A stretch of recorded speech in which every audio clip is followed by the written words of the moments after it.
Mr. Chair, I was really enjoying Trevor's contribution, and I was hoping that he'd take a second call, but he didn't.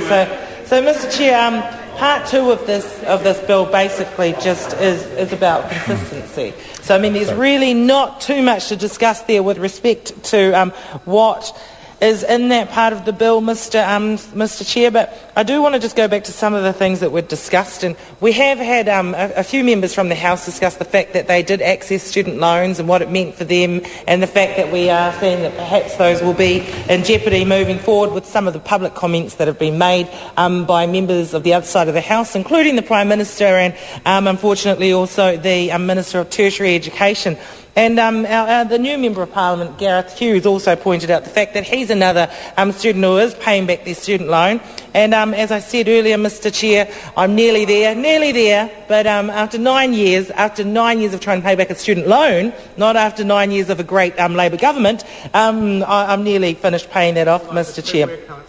One thing that has come up publicly, Mr. Chair, again, is with respect to those students that don't necessarily finish their degrees or diplomas or studies on time, and the fact that this government may be looking to actually making it difficult for them to access student loans for the full extent of their study, Mr. Chair. And I do want to point out something I pointed out earlier, and that is the fact that, unfortunately, in this country, Māori and Pacific still do take longer to complete their tertiary qualifications in terms of degrees and diplomas. And but as I said earlier, that is not because of lesser intelligence. That is because or not because of, as Charles Cheval's pointed out, greater beauty, but it is because for many Māori and Pacific students, they are still the first in their family to actually go to a university or higher level tertiary study, and it is a very, very strange experience. It is something that many of our people are not accustomed to, especially when it's